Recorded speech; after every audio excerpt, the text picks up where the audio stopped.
حصار ال100 يوم زي ما كلنا عارفين هو بدأ بعد 24 أكتوبر. لما اليهود فشلوا إن هم يحتلوا السويس، فطلعوا من بره وحصروها، حصروا السويس من بره. فالفيلم اللي بيروي الأحداث فيه 3 من المقاومة الشعبية، ربنا يرحمهم، تقريبا ال3 توفوا يعني دلوقتي. وبيروي الأحداث في الأستاذ حسين العشي الله يرحمه، وده مؤرخ وباحث في تاريخ السويس، وليه كتاب عن حصار ال100 يوم.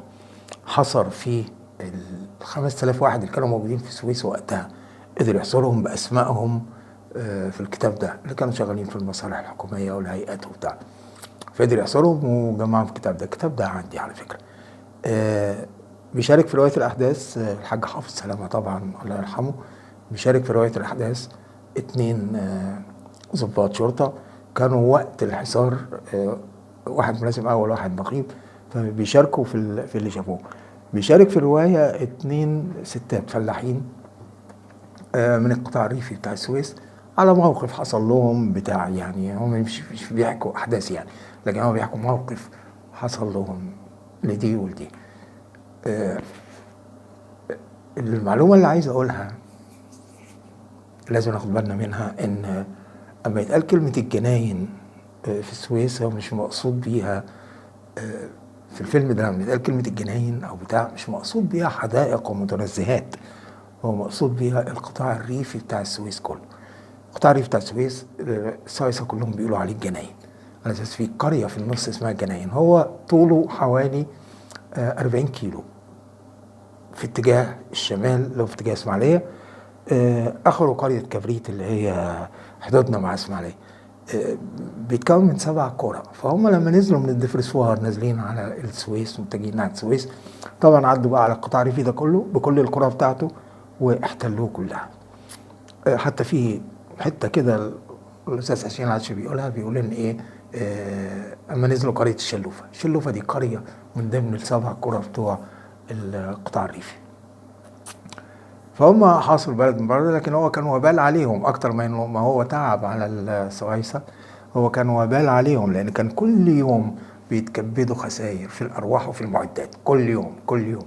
المقاومه ما سابتهمش، ما قعدوش مرتاحين. هم عشان كده كانوا بيرقصوا وهم بيفكوا حصارهم ماشيين، كانوا بيرقصوا فرحانين عشان بينفدوا بجلدهم.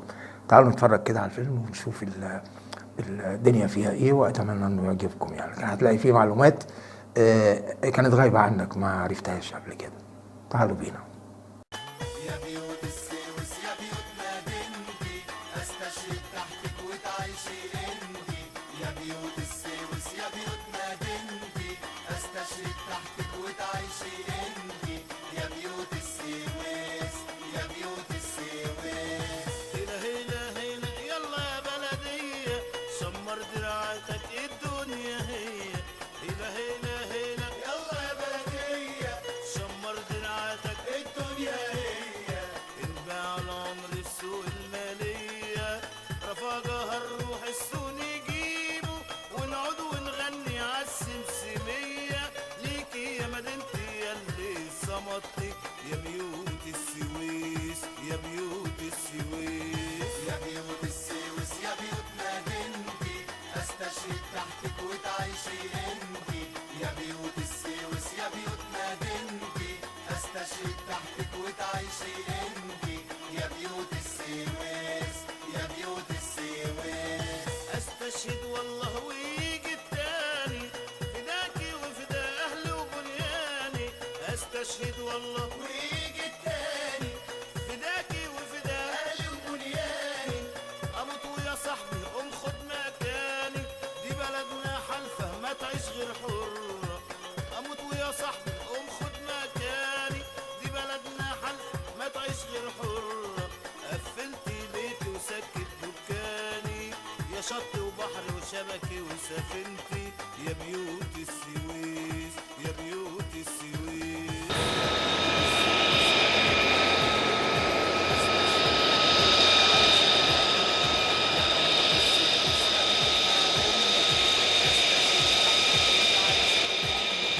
يا بيوت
تدفقت قوات إسرائيل وركزوا وعملوا مجهودهم الرئيسي إلى السويس يوم 16 و17 و18 و19 و20 و21 ابتدوا يهجموا ويقووا رؤوس الكباري اللي عملوها ليلة 16 و17 ويتجهوا إلى السويس مباشرة. وكان رأيهم محدد في إن السويس تحولت، والسويس فعلا وقتها كان فيها 5000 مدني، وكان فيها مؤخرة الجيش الثالث الميداني اللي انتقل للشرق، وكان فيها مجموعة من القوات النظامية بتاعة قوات الشرطة المصرية.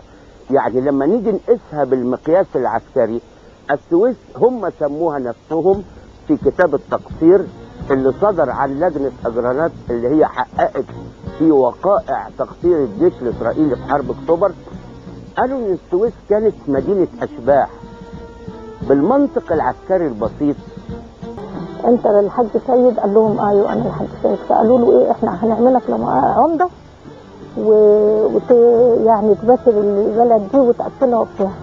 فهو رفض. جالي عسكري هنا فدائي قال لي الدنيا حاجه جاليريه اما اروح البسها جمال بقى ايه هتهرب؟ قال لا مش ههرب. في دبابه دخلت عند قالت حاجه عبد ندمرها. راح وجه على طول. ما راح وجه واحنا ايه قال لي يا ست دمرنا الدبابه. قلت واحده؟ قال لي لا انا وزمايلي. الدبابه دي انا شفتها عند سريه الحاج عبده. فانا ماشيه مسكت حجر من السور بتاع الحاج عبده ورحت ايه ماسكاه في الدبابه ضربه. قالوا لي ليه كده يا حاج؟ عشان هم محروقين اهم.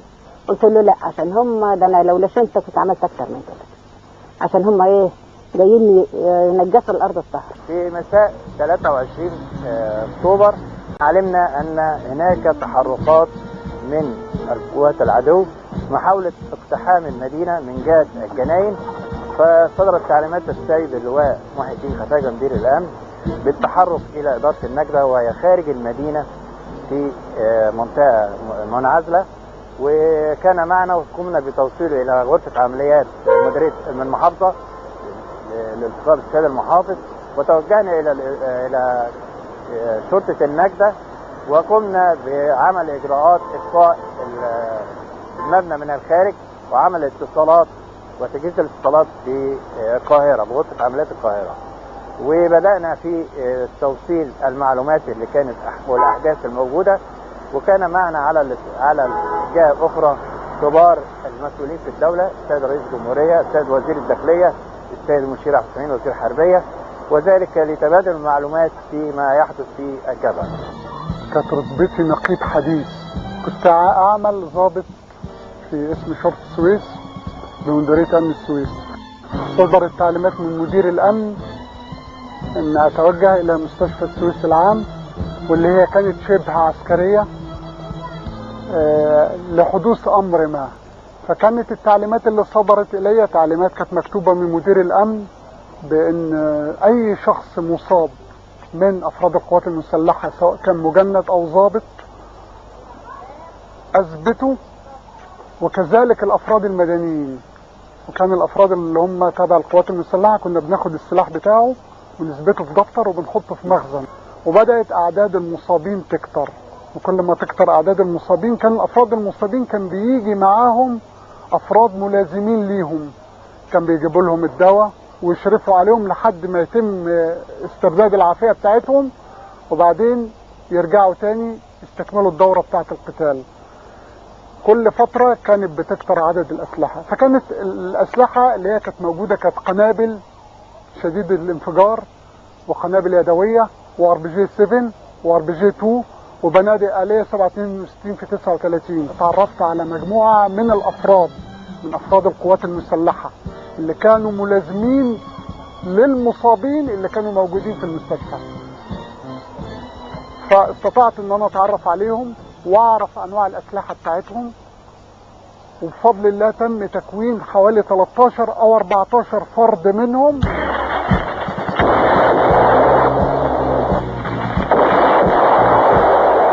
الطيران الاسرائيلي ابتدى يضرب من الساعة 6 صباحا كل السويس، كل منطقة السويس علشان اضعاف وهز الروح المعنويه بتاعه القوات اللي موجوده وبتاعه المدنيين اللي موجودين داخل السويس. كان في ملاحظه تنبهوا ليها قوات الفدائيين في السويس او منظمه سيناء، وايضا قوات الجيش الثالث اللي كانت موجوده، ان الطيران الاسرائيلي تجنب ضرب المحاور الرئيسيه الثلاثه او المداخل الرئيسيه الثلاثه بتاع السويس. هي السويس كمدينه على طرف خليج السويس ليها مداخل بريه ثلاثه بس: طريق السويس الاسماعيليه، وطريق السويس القاهره، وطريق السويس البحر الاحمر. تجنب الطيران الاسرائيلي في فترة القصف اللي استمرت من 6 صباحا لغاية 10 الصبح 4 ساعات متتالية ان هو يمس الطرق المرصوفة، فتنبه اعضاء منظمة سيناء الى ان هي دي الطرق اللي هيخش عليها، وان دخوله هيتم عن طريق قوات برية مدعومة بدبابات وقوات مشاة مدعومة بدبابات ومدرعات ايضا. وقد كان احنا كناس متدربين عرفنا ان اعظم قتال المدن، وده دربونا عليه قتال المدن، لان دي ارضك انت وبيتك انت ودارك، واحد جاي يعتدي عليك هو مش عارف دي فين ودي فين.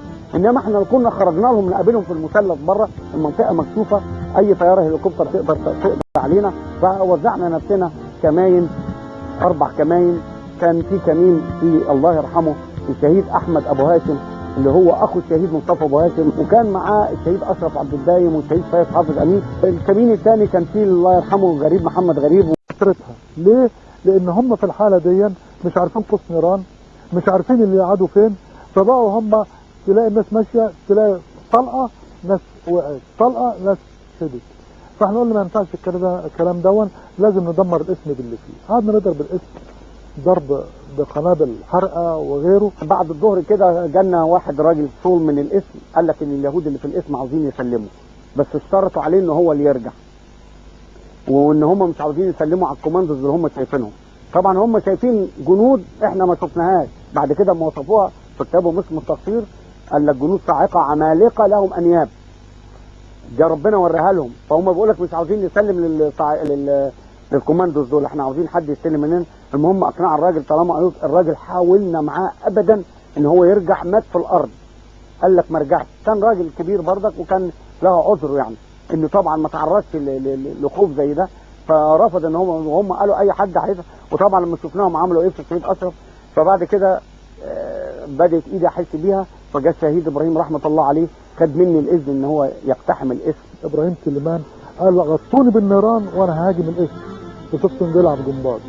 غطيناه بالنيران وبينط لسه فوق سور الاسم، اخذ دفعه رصاص في صدره ونام فوق السور. جه الشهيد فايز والشهيد اشرف قالوا احنا نخش من البابين بتوع الاسم الشرطه ونقاتلهم جوه. دخلوا، سمعنا قتال حصل لمده 3-4 دقائق وبعدين سكت، استشهدوا الاثنين. قعدنا نحاول نصفي الجيوب اللي موجوده في البلد، صفيناها لغايه ثاني يوم 25 الصبح. بدأنا نطهر اسم ال40 من اليهود ومن الأماكن اللي احنا واقفين فيها دي، لأن كان اليهود منتشرين هنا. يوم 24 بالليل جات لي تعليمات إن أنا أحرق الدبابات. فإحنا اللي حظنا كويس، كان في عربية هنا اصطدمت الطيران كان عاوز يضربها، فالولد حملة بنزين، فالولد دخل احتمى بالشوارع، وهو بيجري دخل في سن بيت، الراديتير اتطبق والعربية وقفت، والعربيه كانت زي قنبله موقوته هنا، يعني لو سبناها. جينا لله الحمد، كان الرجاله كلها رجاله تمام، جرينا العربيه لغايه كان هنا قدامنا. العمارات دي كانت عباره عن جراشات عربيات تتاجر بالجراج كده، فدخلنا العربيه دخلناها جوه جراج وموهناها بشباك التمويه اللي كانت عليها. راح الزميل محمود عواد والزميل محمود طه وبعض الاخوان معاهم، جابوا بنزين من عربيه بتاعه وقود كانت موجوده جنب البيت، وبدأوا يحطوه في المدرعات وهي سليمة ويولعوها. يعني أغلب المدرعات اتولعت وهي سليمة. البنزين ده احنا خدنا منه كام جيركن اللي هو حرقنا بيهم بعض الدبابات اللي كانت موجودة، ومنها الدبابة اللي هتشوفوها اللي هي كان ضرب السيد إبراهيم سليمان، دي طلعنا عليها عشان الأول. ودي يعني كان بفضل الله أولا، ثم في حرق الدبابة دي إنها قعدت تنفجر وتعمل انفجارات ونورت السويس، وهي والمدرعات رعبت اليهود كلهم، رعبت اللي حاولوا ما حاولوش تاني يخشوا من الطريق ده ابدا، اترعبوا خالص لان النار بقت موهجه لدرجه ان وش الدبابه القداماني دي طار بتاع 100 متر. شوف رغم سمكته قد كده راح عند باب السينما. جينا الصبح بدأنا نشيل شهدائنا، بدأنا نحطهم ندفنهم دفن عشوائي أي حاجة، بدأنا نشوف المدرعات اللي موجودة كلها حرقناها. القتلى الإسرائيليين الناس بقى كانت في حالة من الانتقام منهم لأنهم دخلوا البلد، وحصل إن النصر أشعل الحماس في صدور الناس وبدأت البلد تستعيد نشاطها من ثاني.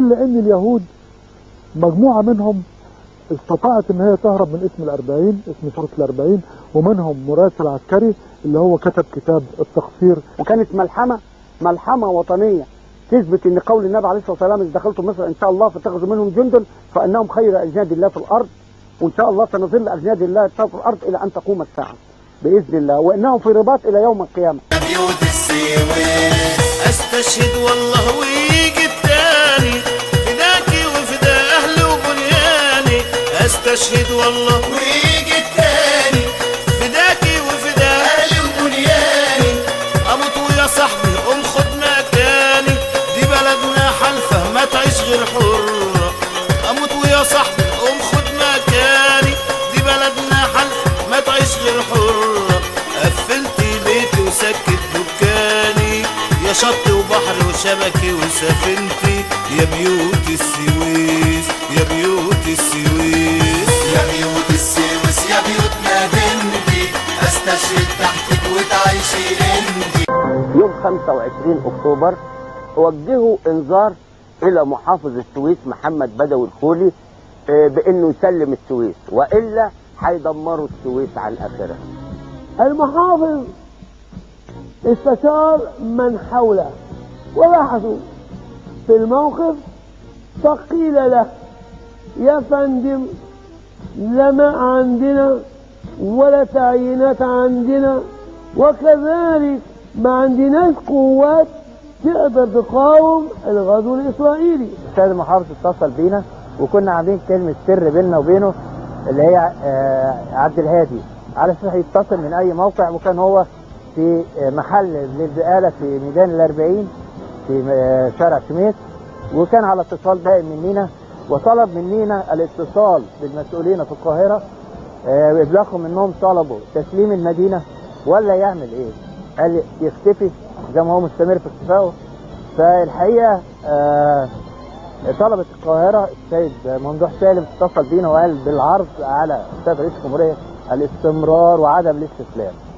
الحقيقة برضه كان من ضمن الحاجات ان هو اتصل بالشيخ حافظ عشان يبلغه، وهبط بعد ذلك الى ميكروفون بتاع المسجد عشان اذيع البيان بعدم التسليم. فكان البيان: ايها المواطنون يا ابناء مصر العزيزة، ان العدو يروج الان بان المدينة وافقت على تسليم، وهذا من باب الحرب النفسية. اثبتوا في مواقعكم وسوف نظل نقاوم إلى آخر قطرة من دمائنا، ولنكن شهداء عند الله تبارك وتعالى أولى لنا من أن نكون أسرى في أيدي العدو. توكلوا على الله تبارك وتعالى وإن شاء الله النصر لنا. المحافظ وشعب السويس كله رفض الانذار، رفضوا انطلاقا من وطنيته. هذا الشعب اللي تمرس طول عمره وكان قلعة للكفاح وللدفاع عن مصر وبوابة مصر الشرقية، كان لا يمكن حد فيه يسلم تحت أي ظرف من الظروف، لا محافظ ولا مواطن بسيط ولا أي إنسان في هذا البلد.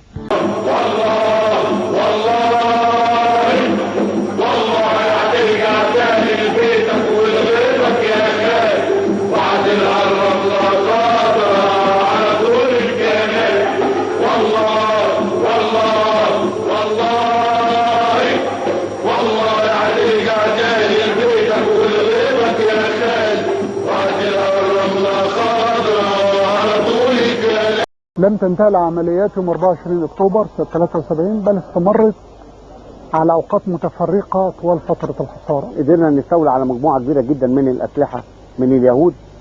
طبعا دي عوضتنا عن النقص اللي كان عندنا من الذخيرة، وخاصة من صواريخ لوز اللي كانت حتى جاية لإسرائيل لأول مرة من أمريكا مباشرة على الثغرة، والهاون، وطبعا الرشاشات والبنادق، وقدرنا ان احنا نستولي على او نخلع من احد العربيات او العربيه 2 مدفع نص بوصه. طبعا المدفع نص بوصه ده ما حدش يقدر يستعمله هو شايله، فقدرنا نصنع بفضل الله يعني عن طريق بردك احد الناس اللي انا بعتبره فدائيين. كان الراجل ده لحام وعنده ورشه لحام، كان اسمه عبد الله، لحم لنا العربيه دي. حتى قلنا له يومها خد فلوس حق اللحام، قال انا اجي معاكم، وجي معانا وقعد يقاتل. وبدانا ان احنا يوميا نطلع نعمل الاول نستطلع، وبدانا نعمل علاقات مع جميع الناس اللي حواليهم اليهود ونمدهم بالسلاح، والناس دي كانت عيون لينا تيجي تبلغنا يومين النهارده دخلت دبابه، النهارده مش عارف ايه. اذا قدر الراجل ده يقوم ونقول له ازاي يعمل كذا ويعمل كذا بيقدر، ما بيقدرش بنروح احنا وبنعمل اغاره على الموقع ده سواء بالليل سواء بالنهار. يوم 28 اكتوبر الفجر جالي بعض الافراد قالوا لي ان قوات اسرائيليه بدات تتسلل عبر مدرسه اسمها مدرسه التجاره.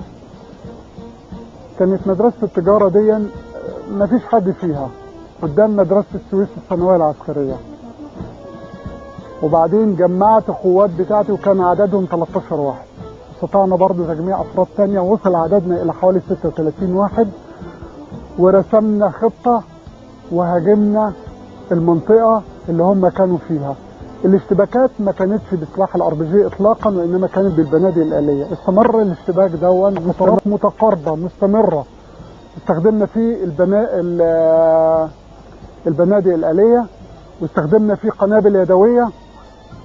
وبعد فتره طويله جدا وصل بعض افراد قوات الطوارئ الدوليه وطلبوا مننا انسحاب، فرفضنا الانسحاب. كان في واحد شهيد استشهد من عندنا، قلنا له مش هننسحب الا لما يدونا الشهيد ويخرجوا الافراد اللي هم سيطروا عليهم، افراد مدنيين وكان عددهم 60 او 50 واحد سيطروا عليهم، كانوا موجودين في المعمل. فذهب المفاوض بتاع قوات الطوارئ الدوليه الى القائد الاسرائيلي اللي هو كان موجود في المكان دون، واستطاع ان هو نفرض الشروط شرطنا عليه، وخرج الاسرى وسلمنا جثه الشهيد وسابوا المكان اللي هم كانوا عايزين يحتلوه. وكانت الحصيله في اليوم دول 7 افراد اسرائيليين مقابل فرد من عندنا واحد. دي العمليه دي كان يوم 28 اكتوبر سنه 73، وكان حضرها في الفترات الاخيره حافظ سلامه، حضر اثناء خروج الافراد اللي احنا قلنا لازم يخرجوا. بدأنا نعمل الإعداد، وكل يوم والله يوميا من يوم 29 أكتوبر 73 ويوميا عندنا هنا جنب حي ضرب حتة اسمها الزراير. الزراير دي كان اليهود محتلينها، فكنا كل يوم قبل المغرب نروح ننصب مدافعنا الصغيرة الرصاصات، تنزل علينا الشمس وتروح لمدة نص ساعة نعمل عمليتين 3 سواء حاجة اسمها إزعاج، كل يوم بالطريقة دي لغاية ما عملنا عمليات كبيرة جدا جدا، وبدأت البلد كلها قلعة. ما فيش حاجة اسمها المحافظ، ما فيش حاجة اسمها مدير أمن ولا مدير حربي ولا بتاع، الكل في مركب واحدة لابد إن يحارب. حصلت بعد كده هو أعتقد يوم 28 نوفمبر سنة 73 برضو كان في مدرعات بتتحرك في منطقة في شمال مكان اسمه الهويس في السويس. هذا المكان كانت المدرعات بتيجي من الجناين، وكان في مقر قيادة إسرائيلية حبت تتمركز وتتقدم وتحط ساتر عن طريق أحد بندوزر. استطعنا نجمع نفسنا وكنا 16 واحد. 12 واحد كان معايا، كان في واحد شهيد استشهد، بقوا 12، وجبت 4 تانيين واشتركنا معاهم في معركة طويلة جدا، رغم ان كان في تعليمات وفي اوامر رسمية وشبه رسمية ان ممنوع الاشتباك مع القوات الاسرائيلية عشان في قوات طوارئ موجودة. واستطعنا ان احنا نضرب اكثر من دبابة والبندوزر تم اصابته، واصبنا بعض افراد كثيره منهم، وشوهدت عربيه اسعاف وهي بتنقل الافراد، واحنا رجعنا ال 16 واحد سالمين ولم نصب باي اضرار. فكنا بنطلع بالشرطات 2-2 على اننا رايحين نلعب رياضه، وبنحط السلاح في قعديه كنا نجيب بطانيه نتنيها 2 ونحط ما بينها الاسلحه ونطبق ونحط عليها جراكن الميه، ويطلع بردك وهدومنا اللي هنستغل بيها وكاوتشاتنا وكله. يطلع احد الزمايل كانه طالع بالشبشب رايح يملى ميه من الهويس او باتجاه المكان، يطلع من هنا ويلف يقابلنا. يطلع الصبح الساعه 9 واحنا هنكون هنعمل العمليه اخر النهار، ويستنانا في المكان دي، ونبدا احنا نطلع فترات كده بردك متسللين وحريصين لا ما سيكون لليهود في مثلا طابور خامس او استطلاع او كده، ونطلع نروح الاماكن دي وناخد اسلحتنا ونضرب الموقع اللي هو في يعني اللي احنا قاصدينه النهارده. وخاصه كان انا واحد من الناس كان معايا عندي بندقيه FN بتلسكوب من بتاعتهم، يعني لا ممكن يمر الا ما اقصى 2-3 استخبى في الزرع واستخبى هنا واضرب واجري ودي صفه الفدائي. كل حته واحد قاعد على موقع، واحد قاعد على بيت على الرصاص، افضل راقد له لغايه ما اتمكن منه واضربه بفضل الله انا وبرضك بعض زملائي التانيين، وكنا نجري الحمد لله. ما كناش لا بناكل ولا بنشرب غير ان احنا نشيل العدو بقدر الامكان، ونحمد ربنا ان عملنا كل اللي نفسنا فيه، وان العدو كان كل ما بنيجي نروح ناحيه الزراير يتكلمنا بالميكروفونات يقول احنا ملناش دعوه. قيادات موسى ديان وانور السادات هم صحابات القرار الحرب.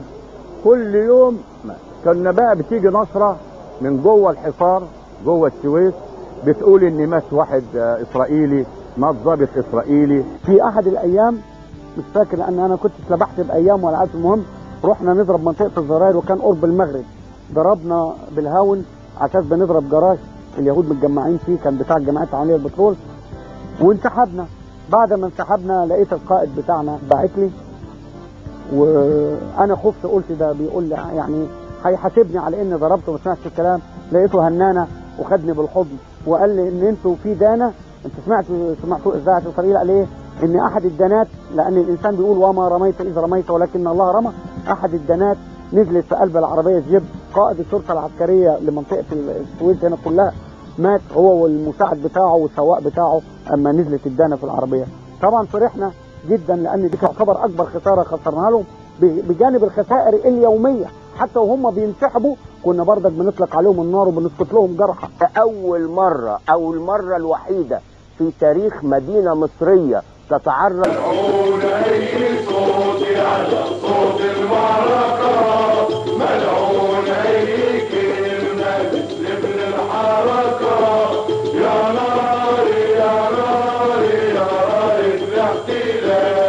كانت هي متوقعه ان الناس تستسلم؟ ابدا، لم تنكر ذلك، كلهم كانوا ابطال زي شعب مصر كله.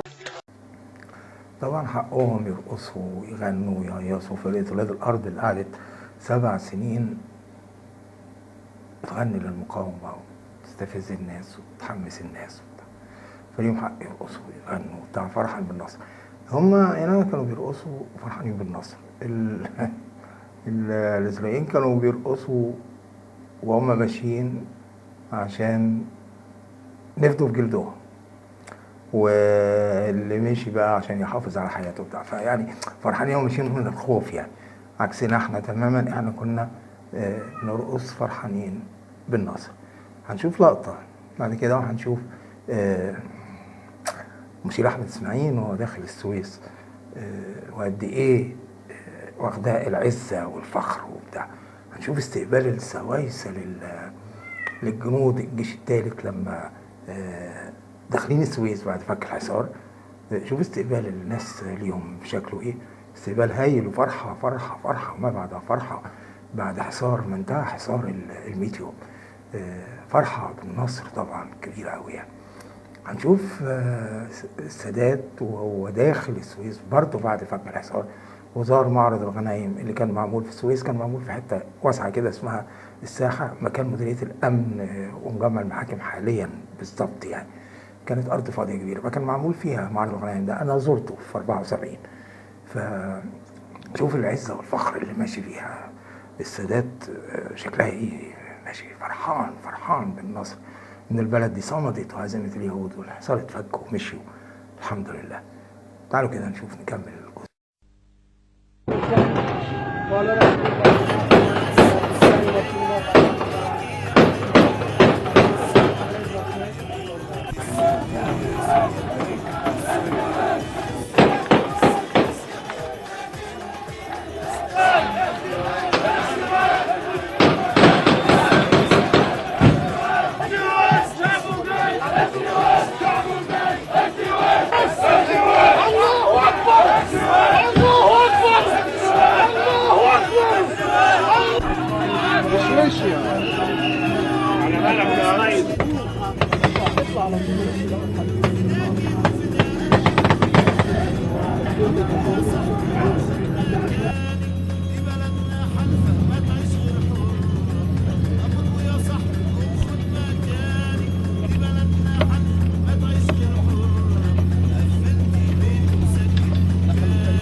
ولهذه المناسبة فإنني أقدم الشكر كل الشكر لسيادتكم على ثقتكم.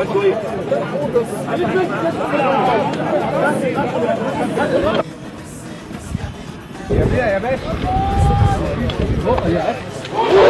بعدين وراكم.